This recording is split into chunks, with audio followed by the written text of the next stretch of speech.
Hello and welcome, everyone. It's great to have you today. Thanks for listening to Catholic Money Mastermind. I'm Ben Martinek, your host, and today I'm joined with Phil Francois from Foundation Wealth Planning. Phil's out of the Salina, Kansas area. In fact, he shares. And we have a great topic. We're going to be talking about what to do if you're living paycheck to paycheck and you're in that rat race and you're struggling to keep up with your bills. And you're struggling to get any traction in your finances, and just what are some of the practical steps that you can be taken to get some headway and not be living under this burden or the weight of your finances, to let them be liberating for you rather than a cause of stress and worry. So with all that said, Phil, I mean, looking forward to having you on the show. Let's have you just say hi and introduce yourself. You've got your own financial planning practice, Foundation Wealth Planning. What brought you to start that planning business? Well, first of all, thank you, Ben, for having me, and appreciate being, in the network. I'm still somewhat of a new member to Catholic Financial Planner Network, but there's some great folks in there, and just really enjoyed kind of getting to meet, other people trying to live out their faith through the business. So, really appreciate you having me on here. And when I started this business about 2 years ago, I really had a desire to kind of intermix, the faith life within financial planning, because I think it can be very relevant, right, with how we kind of manage our money and trying to do it as best we can with what God has taught us. So I do a lot of work trying to integrate that, focusing on Christian families, specifically, of course, Catholic families and small business owners.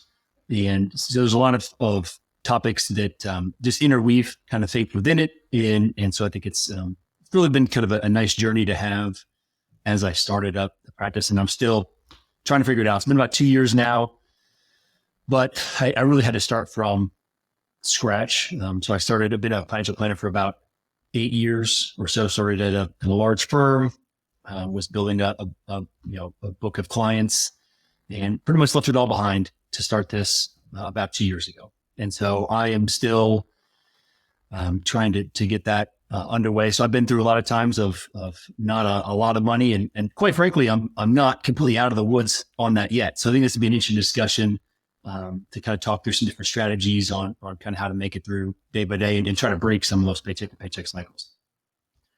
Yeah, that's great. I mean, for anyone who's been listening, Phil, to my prior journey, when we were first married, my wife and I, we were definitely burdened down with debt, and our monthly debt obligations was basically as much money as we made, not including like other living expenses, housing, and the like. And so, I was just fresh out of graduate school, newly married.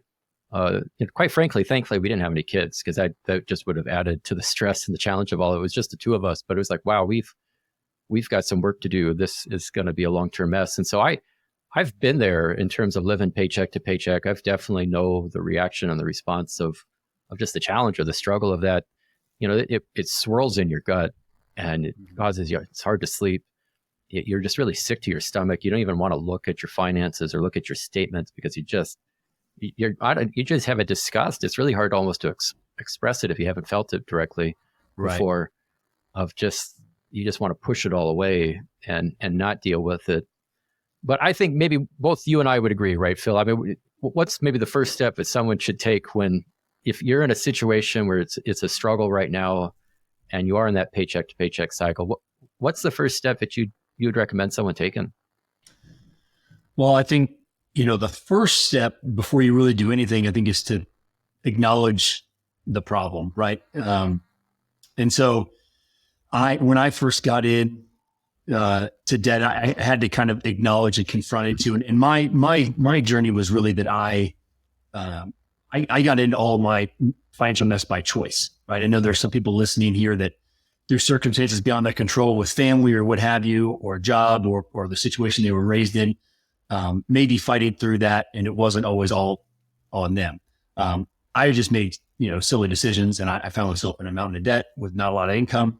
And so I think when you have to first kind of confront the problem and just kind of lay out all your debts and say, where are we and what led us to be in this point, whether it was all you're doing or not, you still have to kind of take ownership to where you are.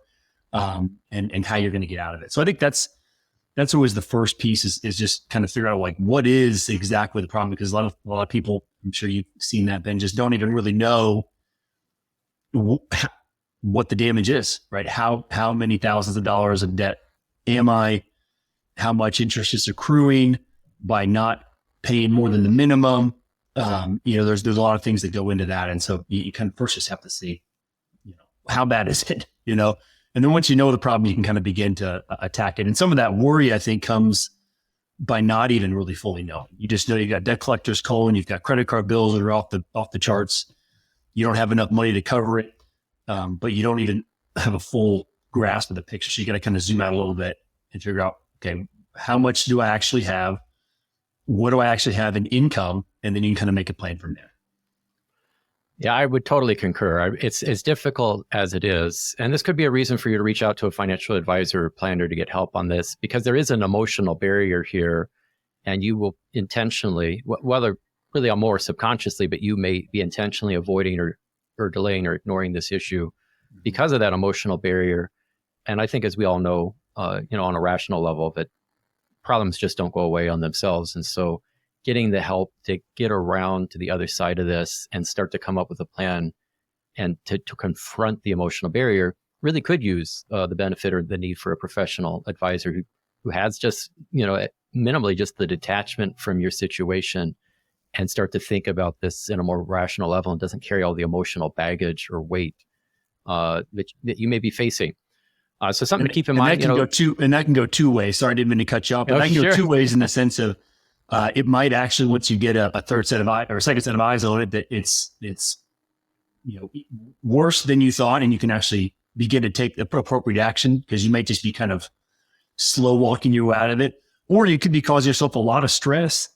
And really, if you just have someone look at it, there might be a plan to get out of it relatively quick, but you're just stressing yourself out because you just haven't fully seen the problem. So I think just getting a full diagnosis of how bad is it based on kind of what your circumstances are, and you can kind of go from there. So I just want to add that point in that just to kind of reiterate what you were just saying. No, I love that, because it couldn't be the other way. More positively, maybe you think things are worse than what they are. Mm-hmm. We'll see that with some of the clients we're working out, where they think they're way behind in their finances. And this isn't necessarily maybe a paycheck to paycheck cycle, but they still feel like, they're not as far along as they are. And having someone else be like, actually, you're doing pretty good. You should feel good about yourself. You've made quite a bit of headway. Like it's really remarkable, I think, our lens of interpretation and perspective and how much that can shine on things and skew the reality in which you're dealing with, for good or ill, either way. Exactly. Yeah. So I think, that there's helpful calculators out there. You could look at a budget, right? We've got some budgeting solutions we could chat about in a moment. Just simply getting everything out on a spreadsheet if we're going to be real focused on debt. Vertex 42. I'm not sure if anyone's heard of this website or that Excel spreadsheet designer. I believe his name is John Whittier, but he's got a debt reduction calculator on there that's super helpful with helping you analyze putting these debts in order and start to figure out more rationally, like, how can we pay this debt back, or what would it take? What's the timetable? But, I think some of this is just having not just an awareness of the debt, but maybe just an awareness of everything, an awareness of the income, an awareness of your debt obligations, but also an awareness of your expenses. And so naturally enough, part of that awareness, I think, has to come. The next step would be to pick up budgeting. Phil, do you have any preferred budgeting solutions or options that you like to refer or recommend to your clients? Well, there's a slew of them out there. When I first started, I used Mint as a way to track my budget. And, if you are listening to this and you have Mint, you may be looking for a new solution, because we're going to have a moment of silence for Mint as they are merging, and the app we knew as Mint is no longer going to be. So after the moment of silence, we can move on to some that are still around. And there's a really good app. Obviously, if you have heard of some of the Dave Ramsey stuff, he's got actually a pretty wonderful app called Every Dollar. That one is really good. I've been seeing a lot of people talking in the finance world about one called Monarch. I haven't actually investigated that one, but that one's been kind of hot. I've heard people recommending now that Mint is out. I haven't personally tried that one. I know if you really like spreadsheets, but you want some automation to it, Tiller money can be good. So, those are a few options. I know you have a favorite of yours. Then you can kind of talk about your favorite. But Yeah, folks, you may have already heard it on the show just because I'm a staple on this, but YNAB, you need a budget. Now, Phil, you and I were talking about this off show. You're like, for you to get into YNAB, you have to a cult is probably a little too strong of a term, but it definitely requires like a change in how we have been managing your money, and you have to adopt their system, which I think is a great thing to adopt. Just so we're clear on this, I love YNAB. I've been using it for 8 years, but there will sometimes be a barrier to entry to folks in adopting that because it's just not what they necessarily expect. They do approach things differently. I do think once you fully adopt it and get your mind around it, your head around it, as you shared offline, it'll change your life. But, to each their own in this sort of thing. YNAB maybe doesn't necessarily have to be the solution. It's not for everyone, but it is a great solution. If you can get into it, it's a cool option. I remember there was in the past I had tried it, and I think my bank was having some trouble with it or something. That's been a few years. I'm sure they've kind of corrected a lot of that. A lot of the bank integrations have gotten so much better with those applications over time. But it is a cool system. But yeah, if you want to think about things in a more traditional sense, you might go to, like I said, I've heard good things about Monarch or Tiller, or even there's a lot of them now have got budgeting tools kind of built into bank apps and things. But those might be more for tracking. I think YNAB is good for kind of forward planning and making sure you've got money to cover certain future obligations. So there's some really good stuff with that, but it does take a little bit of time. And if you're paycheck to paycheck, it does take a little bit of time to kind of get it started and funding some of your future obligations. So potentially, if you're really under the gun with expenses versus income, might be hard to get started a little bit there. But again, I would encourage you to check it out because it is a cool system once you get into it. Yeah, I hear you on that, Phil. I think there could be a challenge if you're in that paycheck to paycheck cycle in which YNAB is going to be the immediate solution for you. But the point being here more so is, look, in order for us to start making improvements in your finances, if you're in this situation, you got to bring awareness to what's going on, start to have an understanding, get a scope of what's taking place so that we can start to be more strategic or thoughtful with the decisions that we're going to employ and the plan that we're going to execute upon to get you out of this, this situation and get you in a better place to be. And it's as simple as just writing it down, right? I mean, it could just be like that's all you need, a notebook paper, right? I mean, just got to get paper and go back and pull your last 3 months of bank and credit card statements and just go through it. I mean, that's how, when I first started, that was the first way I did it, right? Mint was good for tracking, but in order to kind of get started, and again, this was a long time ago now, before some of these systems were even better, but it's still valid today. And just go back through and just look at every single transaction charge, because not many people use cash anymore. So pretty much everything's tracked right there in your credit card or bank statement, and just lay it out. You got exactly what dollars came in, exactly when dollars went out, and you lay out what it's been the last few months and start to get a trend. And that's how you kind of start to build from there. Yeah, you're going to get some brutal honesty. Yeah. There. I mean, we all like to think, I only spend X amount. I only go out to eat a couple times a month, and it's, I don't know, $150 or $200. It's not very much, Mm-hmm. And whoever you are and wherever you are, I have yet to find anybody who's simply is assessing or monitoring this on their own in their head with actually no, literal or hardcore tracking. They're never right. Like, it's at least 2X. Whatever you think. You think you spend $200 a month on going out to eat, just go ahead and double that. I guarantee you it's $400 or more. Nobody is accurate just going off your head on what you think you're spending. Maybe your mortgage payment or your rental payment or whatever, your car payment. Yeah. Maybe you've got those detailed pretty well. Everything else, your numbers are off in terms of what you think you're spending versus what you're actually spending. And so going through this statement, it's, just be ready for some brutal honesty. It's going to hit you like a cold shower in the face of like, wow. Okay, maybe this is why I can see why we're paycheck to paycheck. I'm spending a lot more money than I thought I was spending. And that's, that's why we're running tight every month. Or every week. Yeah, you got to be ready to confront the facts. And one place that I saw that when I did that the first time was how much I was spending at convenience stores, the gas stations, right? You just stop in on your way by, either whether you're getting gas or not. You want a coffee, donut, a breakfast sandwich, whatever. And the markups on those places are obviously very high, and you can spend a lot of money. And probably even worse now with as much as kind of cost of living has gone up with various ventures. But that was, 10, 15 years ago was just, I was shocked when I finally added up over a month. Wow, I'd spent a lot there. Didn't know that was happening.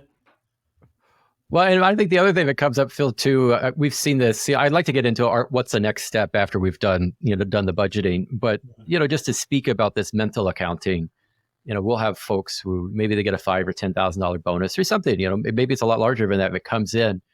And, without really being careful, thoughtful, intentional about what you're going to do with that, you'll spend that bonus 3 times over, right? Mm-hmm. I've got a $5,000 bonus and I've come up with $15,000 of things I'd like to spend it on. And you're like, wow, I thought that bonus was going to help me out. And now you're like, well, you spent it 3, it can only be spent. If it's a $5,000 bonus, it can only be spent for $5,000 worth of stuff. But right. If you're not careful, you'll spend it much more than that. And then you find yourself actually further behind rather than ahead, despite maybe a bit of extra money coming in. And it's just human nature. Do you have any thoughts? Have you seen it or had any experience other than this? Like if you're not being very intentional about how that money's being allocated, but it just it gets leaky and it slips right on through the system. Yeah, it's like a black hole. If you're not diligently tracking it, or at least, if you're kind of into paycheck to paycheck, so you got to kind of monitor everything you're spending, right, to try to get out of it. Once you get a little bit more buffer, you have the luxury of maybe just focusing on a couple categories, right? So really focusing on how much you're spending, eating out, or whatever your clothing, whatever kind of your things that tend to be higher. You try to be conscientious, really hardcore on some of those. But if you're not tracking, it's shocking how much it can just get out of hand. And this is pretty relevant now because again, costs of things have really gone up a lot over the last year or two. I think a lot of people are feeling this in their paychecks. And one reason you might be feeling it is because you're just not tracking it. And maybe you've heard that costs are up, but you haven't really dove in to see, oh, that's where the money is going. And that's why I'm feeling the pinch.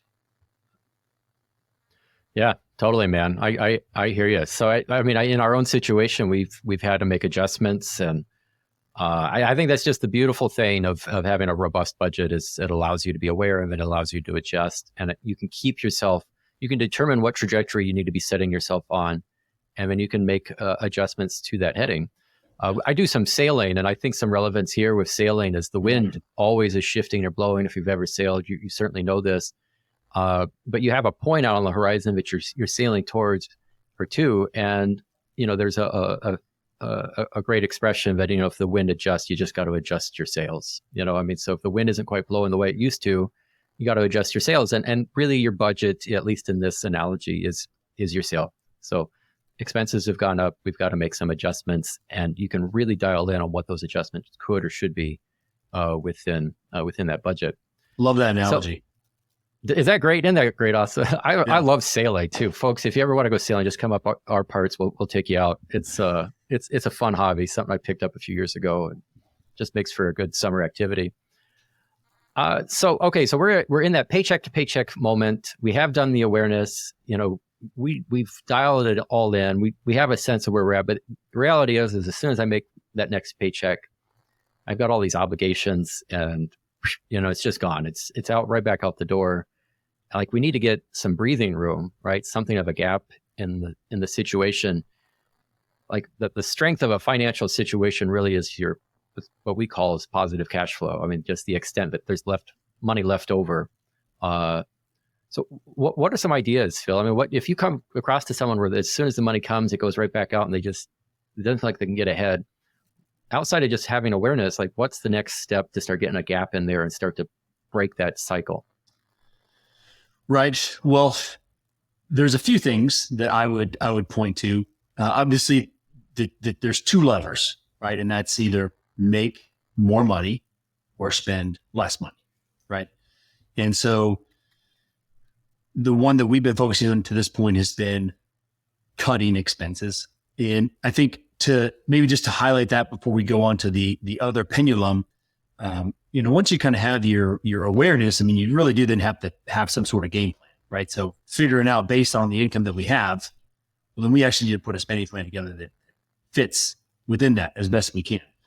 And, I think a lot of people also, another hidden one would be like subscriptions, right? Everything has a subscription service these days. So one thing you could try is just cancel all of them, right? To try to go a month without, YouTube TV, Spotify, Hulu, and then just maybe add back in one or two that maybe you really need. But that could save you, $20-$50. But I've seen some people have $100 plus in subscriptions, right? I mean, that's a significant amount of money. So that's just one other maybe little practical tip.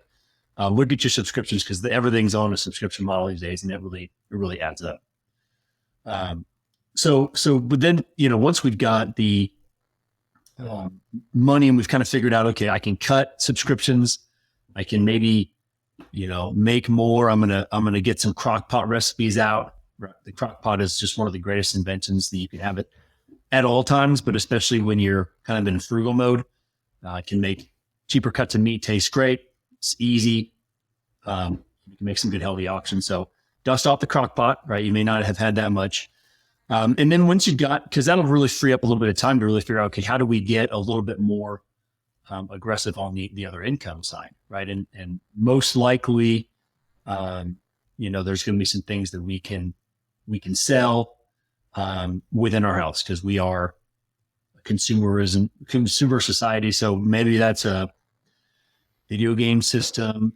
Maybe it's some extra furniture, a bike. I don't really want to sell a bike if you're going to actually use it. Not hating on the exercise, but if it's collecting dust, you can maybe get a little bit of money for it. So just something to get some momentum. I think what we're looking for is once we acknowledge the problem and we've looked at our budget, we're probably feeling a little bit dejected, right? So by selling something that you have that infuses a little bit of cash, it just kind of gets the ball rolling. You feel good, like, hey, there's a little bit of extra money we just got right there, and that's a really good place to just kind of kickstart because to this point it's been maybe slightly depressing.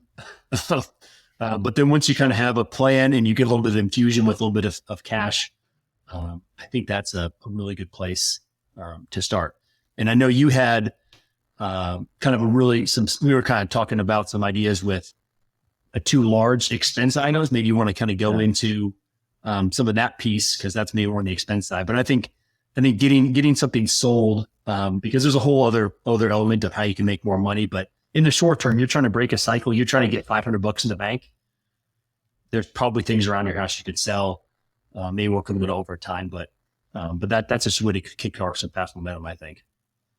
Yeah, for sure. Dave Ramsey's all about that. Other budgeting or frugal folks who are looking to help your money management. If you're looking for a Catholic alternative outside of Dave Ramsey, there's Wallet Win with John and Amanda Texera, great organization, good Catholic couple. There's also Catholic Compass, which is another kind of a scripturally based money management program that could help in these details. But, on the expense side, I think you're right, Phil. I mean, some of our bigger expenses are a house purchase or maybe your rental, where you're living. Could be a home or a car purchase.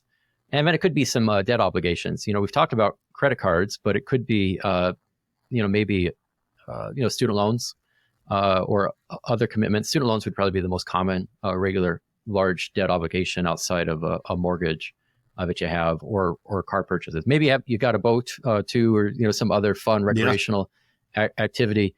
The point is if you're on a paycheck to paycheck cycle, the reality you're spending too much. Like no one wants to be in a paycheck cycle. Let's just stop. That's kind of a Dave-esque thing. Like just stop it. Stop misbehaving. You got to stop. So, and some ways to free up money and get you back in a good way where you're getting traction again and not all that money's going right back out the door is you could seriously need to be looking at changing your living arrangements, quarters, looking at changing your car arrangements, and maybe even going so far as to restructure some of your debt or look at new repayment options specific to student loans as a way to get to push pause on some of those payments to free up some money. Now, the danger of pushing pause on any debt obligations is like, look, it's great to give you a little bit of breathing room. And yeah, we've got, we freed up some cash flow and we can pay off maybe some other commitments and get some money saved up. But, that payment has to come back. We still actually maybe quite literally need to pull down on our expenses. Like it's not a long-term solution for you. So have you seen it? Thankfully, I don't know if I've seen any clients who've had to go and move. Dave Ramsey's just got a whole show of this. It's like every time you listen to Dave, He's got like, yeah, you got to move or get another car or sell it or something. But have you coached to fill someone through maybe a larger, purchase transaction that has to get undone or changed because it's just too much for their situation?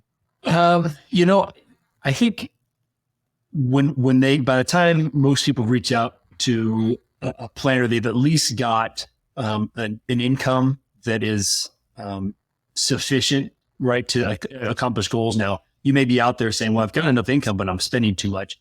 A lot of that can be typically tweaked within lifestyle. And I haven't really come across people that have been so outlandish with their rent or mortgage compared to their income, but I know they're out there. And so if you're in that boat, I personally did it right when I was younger. I was in a one-bedroom apartment that was not anything fancy. I was already, by maybe many people's standards, living pretty modestly.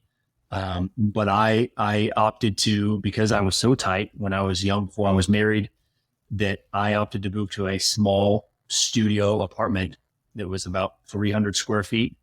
And that saved me probably $300 or $400 a month. And that got me breathing room to pay off debts. Also helped me save for an engagement ring to my amazing wife. So there was a kind of a double motivation there, but good move. That was a good call. Yeah. What's that? I said, that's a good move. Good call on you. Yeah. Way to go. It was totally worth it. Absolutely.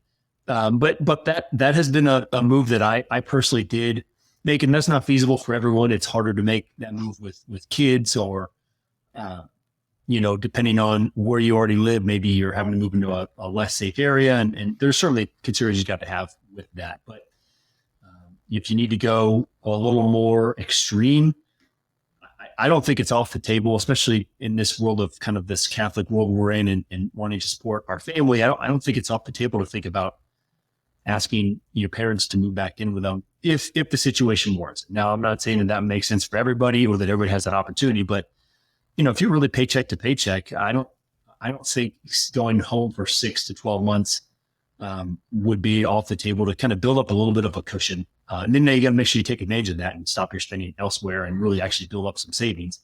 So if you're going to do it, make sure you commit and play through and say, I'm going to leave on X date with this much money in the bank. But I think that there's things like that you could do. And I had a family member that was selling a 2000 Ford Explorer, I think. And I traded in my, newer vehicle and bought that really cheap from them. And that kind of helped also relieve some obligations that I had a loan on that I didn't need to have. So again, thankfully I haven't had a lot of clients that have had to also do that, but I know that they're out there because I did it. And I just want to encourage you that if those things are on the table, I'll maybe talk to somebody. I think Wallowin has some, as you mentioned, has some coaching programs. Ramsey has some coaches. Financial advisor could be a good option. But if you're thinking about making a drastic choice, maybe talk to somebody first and just see if it actually needs to be done. But it's certainly out there. It's maybe needed, and you may need a second opinion before you make that move because it could be a little bit radical, if you need to do that. Yeah, Phil, I'm going to use that as a great plug actually for the Catholic Financial Planners Network. So you go to catholicplanners.com if you want to go and look to see any of the advisors in our network who are looking to work with Catholic clients. So we're Catholic advisors looking to work with Catholic clients that fits the bill for you. You don't have to be Catholic, but it's great. It's a nice point of connection. If you are, please reach out. We'll see if we can't help you on your way or at least direct you to someone who can. I think your point, in my own situation, Phil, in the early years of our marriage, we didn't change our rental arrangement where we moved to a smaller location, but we did bring in roommates. So depending on where you're at in life, maybe that's the feasibility of that is not as easily accomplishable, especially if young children are in the home. But as the way in which we moved ahead, because, as a bit of my background, my wife and I got married, we had about $150,000 in debt altogether. A lot of that in student loans, but some of it car payments, some of it credit cards. We were upside down. And as I said at the beginning of the show, we had more in debt obligation payments than what we made per month. So we really were in a bit of a mess. And we had to push pause on a lot of those debts as we started to make income through other means and eventually pay down some of those commitments. The beautiful thing about a debt repayment strategy is that some of those credit card and other payments are finally paid off, and we lose the need to make payment on that debt anymore because the debt's not there. Now we've freed up even more money. And so you have this snowball effect, as they like to call it. And that's exactly what happened for us. Just one by one, we started paying the debts off, bam, bam, bam. More money was freeing up because we didn't have that debt monthly payment any longer. And it's slow in the beginning and it's painful and you hate it. I mean, you just hate it, but it's what you got to do. Sometimes you just have to push through that pain to get some traction to make things happen. And we continued on with that. It wasn't just simply in repaying our own debts. It was, once we got ourselves in a better position, we started inviting others into our home, even though we were married, and we had roommates and folks living with us to help cover that rental cost, keep that expense down.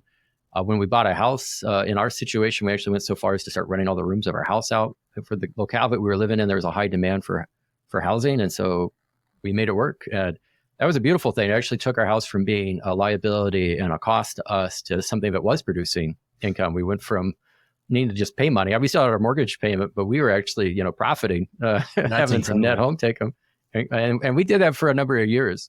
And that was all part of our take, and just really what we had to do to right size our finances and get us out of really what was for us in the early years a paycheck to paycheck arrangement. So I think what I would just encourage to you folks is sometimes it takes radical measures. If you're in a paycheck to paycheck cycle, I think nothing is off the table. Like, you have to look at everything that you are spending your money on and say, do you really deserve to be here?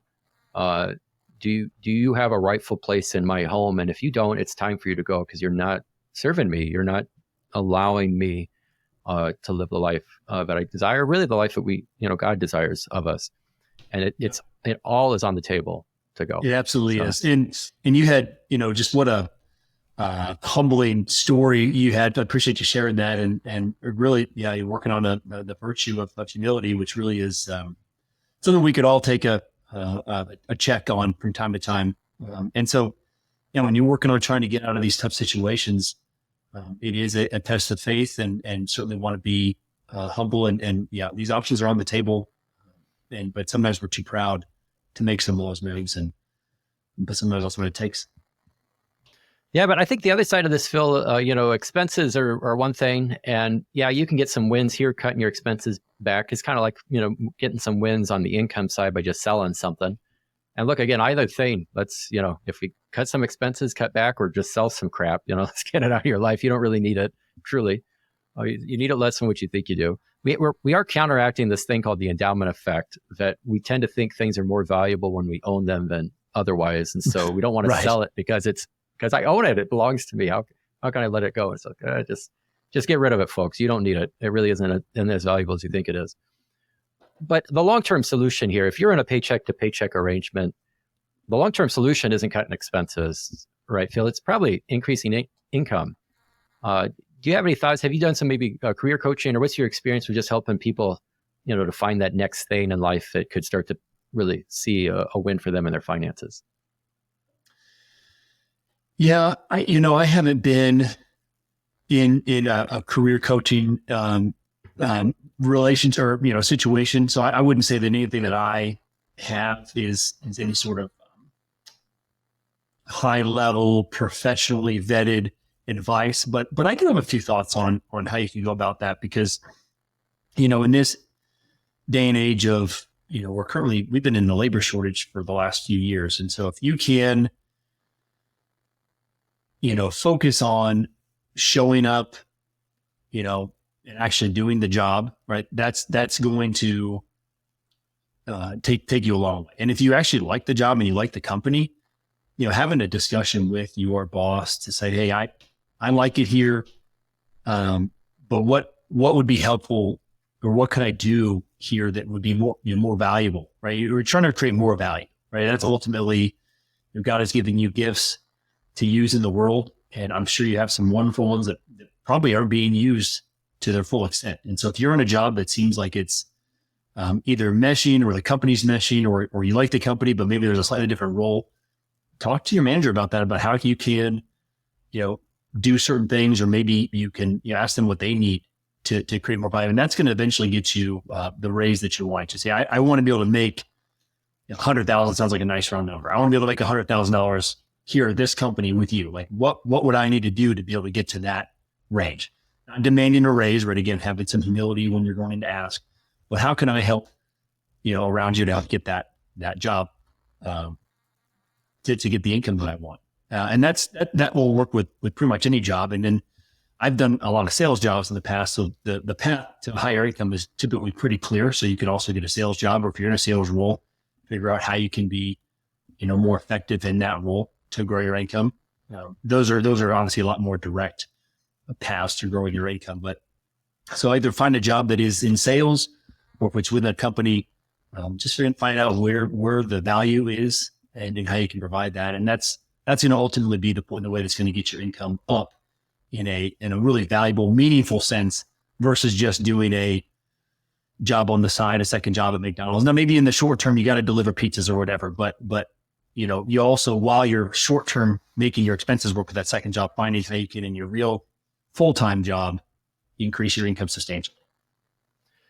Yeah, I mean, maybe you don't have to change your career at all, or your current job. Maybe it's just you pick up a side hustle and you're waiting on tables, or you're doing something off the internet. There's an organization called Choose FI has connections where they will give you a list of 100 potential side hustles. And so it's just something you could do that has low cost to get it going.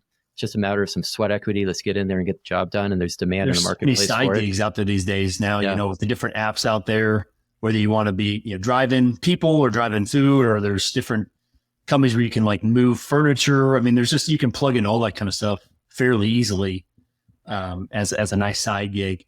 But I would also encourage you to also like work on your full-time job, a career. But those side jobs are plentiful, and you can really plug in tomorrow and get something going. Yeah, we just need to make sure it's a net positive, right? So there could be a tendency where it's like, oh yeah, I'm making more income, and they're like, oh wow, that thing over there looks pretty enticing. Let's go spend some money. Like, right. Well, you got to have discipline here, discussion. That spending plan, yes. yeah, that's right. You still have to stay disciplined to the spending, folks. It's great to have the extra income, but let's not just go and blow it away, and then you're in the same situation, and now all you're doing is just working more. Like that's not helping you out, So. It's happened. We laugh, but sadly that does happen. If you're not intentional with it, intentionality is probably a big theme of this discussion point, but just be intentional with every new dollar that comes in. Where is it going to go? Yeah, boy, I tell you what, that starts to sum it up pretty well, Phil. I mean, it's a matter of awareness. It's a matter of commitment. It's a matter of discipline. It's a matter of, this is my plan and this is what I'm doing. Because, we live in a society that is consumeristic, as you've alluded to, and that is, the marketing is there for a purpose, because everyone wants your dollars.